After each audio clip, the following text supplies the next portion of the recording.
en la columna de los miércoles para escuchar con atención, dedicación.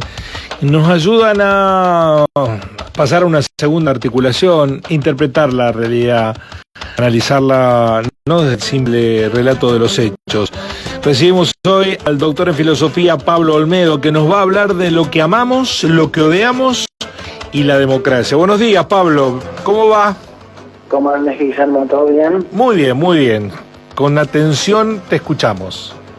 Bueno, Empédocles, uno de los filósofos de la tradición más antiguos, afirmaba que existían dos fuerzas estructuradoras del cosmos, el amor y el odio. En función de esas fuerzas, los elementos se traían o se repugnaban. En efecto, Empédocles vio muy lúcidamente dos fuerzas que operan permanentemente en el mundo y en tanto que es parte de él en el espíritu humano. Los filósofos modernos pusieron la lupa sobre esto.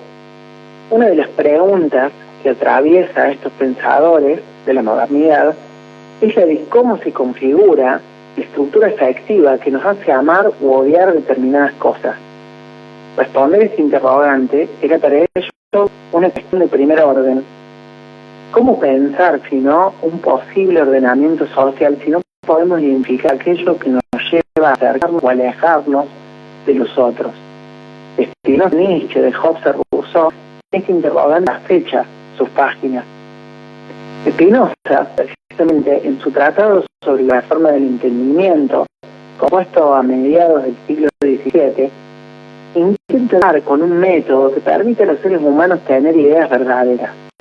Por ideas verdaderas, Spinoza entendía evidencias que no sean el resultado de la imaginación, ideas que no se confunden con otras ideas. Entonces, para lograr el cometido, analiza las formas de conocimiento con las que cuenta. Primero, dice Spinoza, hay que analizar el conocimiento que tenemos de oídas, aquello que consideramos conocer porque nos dijeron que algo es así o fue así. Luego, el conocimiento que tenemos por experiencia vaga, aquello que conocemos porque las cosas que hemos visto, porque hemos visto que algo siempre fue de tal o cual manera y consideramos entonces que siempre va a ser así. Luego también hay que analizar el conocimiento que tenemos por inferencia del efecto a la causa, dice. O sea, vemos algo nos pasa, y de esa observación del efecto inferimos cómo es su causa, aun cuando no la conocemos. Todas estas formas de conocimiento constituyen modos de acceder al mundo, son modos mediante los cuales conocemos las cosas, pero ninguna nos ofrece una idea verdadera. ¿Y por qué la preocupación de Spinoza por dar con una idea verdadera? Porque de lo que se trata es de evitar los efectos de la imaginación sobre nuestro deseo. Como dirá en otra de sus obras, tal vez la más conocida, La ética de mostrar según el orden geométrico, lo problemático es que no sabemos lo que queremos, aun cuando creamos saberlo, y tampoco sabemos por qué queremos aquello que creemos querer. Clarificar esto nos permitiría ser más conscientes del modo en que nos vinculamos con el mundo. El problema es un problema de relaciones. ¿Qué amamos? ¿Qué odiamos? ¿Qué esperamos de los otros?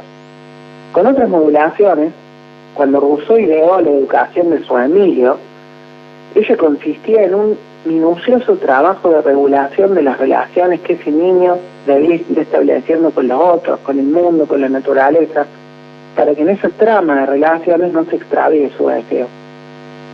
El punto de partida de estos pensadores es que no hay un individuo aislado, no hay individuo autotransparente para sí mismo.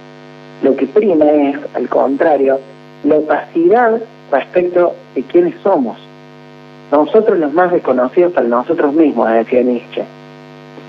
Volviendo a Spinoza, entonces, de lo que se trata es de hacer una reforma del entendimiento para poder pensar y reformar nuestra estructura afectiva. En su prólogo a una de las ediciones de este tratado, Diego Tatiani, filósofo cordobés, escribe lo siguiente, dice: el amor extravía, la felicidad se pierde. La ruina es un efecto del amor extraviado que se expone así a las conmociones de la tristeza, la envidia, el odio y el temor. Homo amat. Esta sencilla constatación es el punto de partida del método de Spinoza, a la vez que la circunstancia humana elemental en la que se inscribe su necesidad. Amor y método establecen así las condiciones que permiten transitar la fortuna sin malograr la potencia de pensar y de aceptar que singularizan a una criatura finita. Cartier nos señala así que la reforma del entendimiento es también una reforma del amor.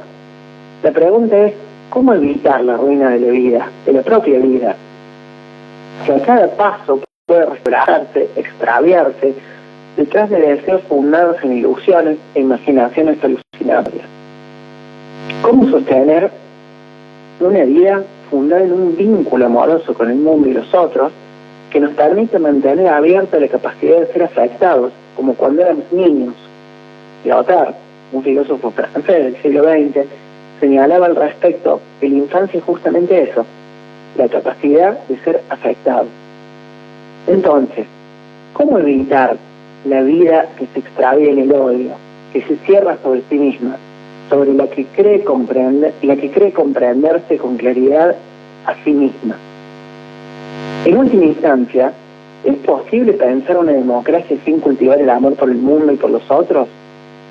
¿No sería una contradicción insalvable una democracia asentada sobre configuraciones afectivas odiantes?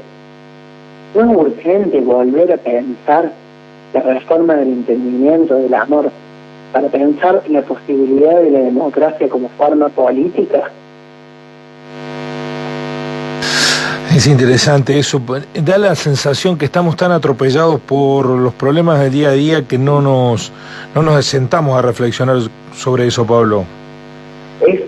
Es así, para él lo interesante de Spinoza es esto. Uno dice, bueno, ¿por qué Spinoza quiere hacer una reforma del entendimiento? ¿Por qué quiere ideas claras? Bueno, porque justamente esas ideas que nos formamos de las cosas, del mundo, de los otros, configuran esa estructura afectiva.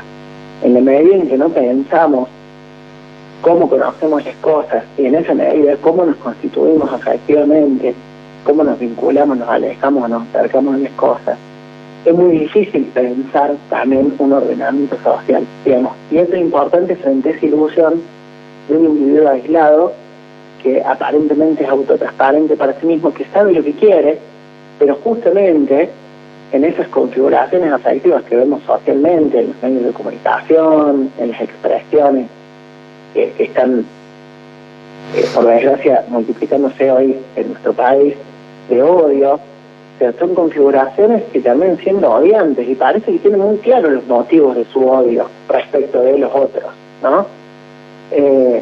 Y justamente hay que tratar de desarmar eso para poder pensar posibilidades de democracia, porque sería una contradicción pensar una democracia fundada en el odio, ¿no?